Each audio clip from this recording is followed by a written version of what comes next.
सितारा के धोखे से बिलाखिर मंगनी करवा दी जाती है। सलमान धोखे से हर किसी को अपने हाथ में कर लेता है। ताई को भी अलग से ब्लैकमेल करके अपने हाथ में रखता है और जुहेब को तो वो पहले से ही ब्लैकमेल करके अपनी साइड पे कर चुका है। सितारा ने बेवकूफ़ी की कि उसने अपने भाई पे यकीन कर लिया कि वो मेरा रिश्ता सलमान से होने नहीं देगा। हालांकि सितारा की दोस्त उसको बार बार कहती भी है कि अपने भाई पे इतना भी भरोसा ना करो, पर वो दोस्त को भी चुप करवा देती है।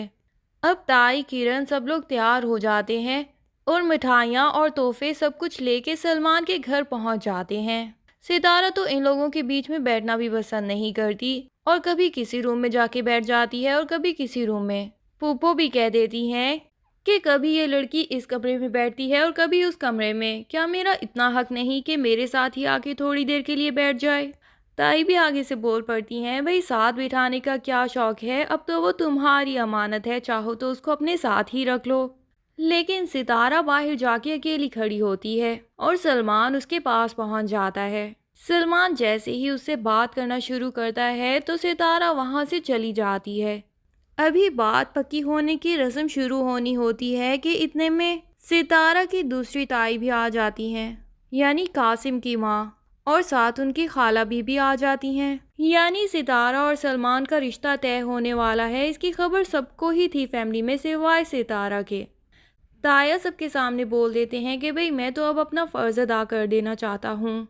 लेकिन सितारा बीच में बोल पड़ती है कि ताया ऐसे कैसे। तो ज़ुहैब सितारा का हाथ पकड़ के उसको चुप करवा देता है और सितारा वहीं पे चुप हो जाती है।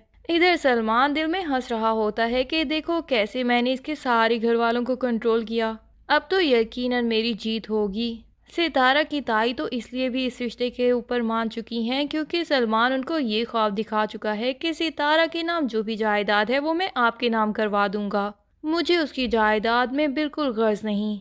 ताई को क्या पता कि ये सिर्फ उनको सब्ज़ पाक दिखाए जा रहे हैं और सलमान और सितारा की मंगनी हो जाती है। इधर सालार है जो कि ये बात तो नहीं मानता कि उसको सितारा से मोहब्बत है, हालांकि उसका बहनोई भी ये बात मानता है। सालार अपने दोस्तों को ये बात शेयर करता है कि कैसे उसने सितारा की शादी तुड़वाई और बैठे बैठे उसके साथ सारी स्टोरी शेयर कर देता है सितारा की। सालार का दोस्त भी कहता है कि सही किया तुमने मोहब्बत की खातिर, लेकिन सालार उसे कहता है कि नहीं भाई, मैंने तो सिर्फ उसे प्रोटेक्ट करना चाहा, मोहब्बत नहीं है ये। सालार को यही लगता है कि ये सिर्फ उसको प्रोटेक्ट कर रहा है क्योंकि वो बेवकूफ़ है। बस वो लड़की डरती नहीं है किसी से, लेकिन लोग उसके साथ बहुत बुरा करते हैं, स्पेशली वो जो उसके रिश्तेदार और उसके अपने हैं, और वो अपने हक के लिए लड़ना नहीं जानती। इसीलिए बस मैं उसकी हेल्प करना चाहता हूँ क्योंकि मुझे उस पर तरस आ जाता है। अभी तो सालार को जब पता चलेगा कि सलमान और सितारा की मंगनी पक्की हो गई है, तभी उसके दिल में सही खलबली मचेगी और उसे एहसास होगा कि जैसे कोई चीज़ उसकी है और उससे छीन रही है। सालार का कोलीग उसे कहता है कि जहाँ जंगल में हम जा रहे हैं वहाँ पे सिग्नल्स वगैरह नहीं होंगे, इसीलिए मैं तो अपने सारे रिश्तेदारों को अभी कॉल करके बता रहा हूँ, तुम भी देख लो, अगर तुम्हें कोई इम्पोर्टेंट कॉल करनी है तो अभी कर लो क्योंकि वहाँ कहीं सिग्नल्स होते हैं कहीं नहीं। सालार कहता है कि मेरा तो कोई ऐसा इम्पोर्टेंट नहीं है जिसको कॉल करनी ज़रूरी हो, लेकिन फिर उसे अचानक से सितारा का ख्याल आ जाता है कि उसके बहनोई ने कहा था कि वो सलमान के साथ कंफर्टेबल लग रही थी और ऐसा लग रहा था जैसे सलमान उसे अपने कंफर्ट जोन में धंसेल रहा हो, तो वो सलमान को कॉल कर ही देता है। इधर सलमान, जो कि बड़े अरसे से ही उसकी कॉल का इंतज़ार कर रहा था क्योंकि वो तो चाहता ही यही है कि सालार को पता चले कि अब सलमान का नाम सितारा के नाम के साथ जुड़ रहा है। एक तो वो सालार से बदला भी ले सके अपनी बेइज्जती का, दूसरा सालार कासिम की तरह सलमान को भी कहीं बाहर जॉब लगवा दे ताकि सितारा की ज़िंदगी से उसको दूर भेज सके। वो कॉल उठाता है और सालार से कहता है कि भाई मेरा और सितारा का रिश्ता तय हो चुका है। सालार कहता है कि लेकिन तुम तो उसको बिल्कुल पसंद नहीं करते थे, बहुत कुछ कहा था तुमने उसके अगेंस्ट मेरे सामने।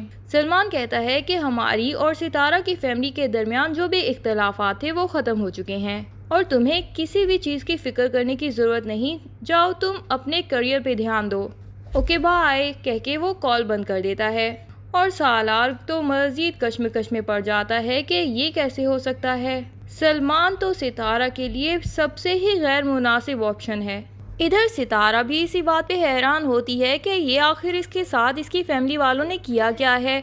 उसको बगैर बताए उसकी मंगनी कर दी सलमान के साथ। इवन उसका भाई जोहेब भी कुछ नहीं बोला, वरना सालार के साथ मंगनी तोड़ने के लिए तो वो ताया के सामने आ गया था और ताया ने उसकी बात मान भी ली थी। अगर अब भी वो सितारा का साथ देता तो यकीनन उसकी बात की वजह से ताया को अब भी ये मंगनी रोकनी पड़ती।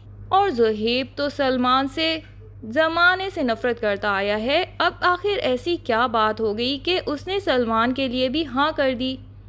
वो जोहेब से जाके पूछती है कि भाई तुमने तो मुझे कहा था कि तुम मुझे प्रोटेक्ट करोगे, फिर आखिर क्यों तुमने मेरा सलमान के साथ ये रिश्ता पक्का होने दिया। जोहेब कहता है कि ताया ताई ने अगर तुम्हारे लिए ये रिश्ता सोचा है तो यकीनन कुछ अच्छा ही सोचा होगा। वो हमारे बड़े हैं, हमारा बुरा नहीं सोच सकते। सितारा कहती है कि तुम ही मेरे बड़े हो और मैं यही समझती हूँ कि तुम मेरा अच्छा सोच सकते हो, फिर तुम सलमान जैसे लड़के को मेरे लिए कैसे सिलेक्ट कर सकते हो।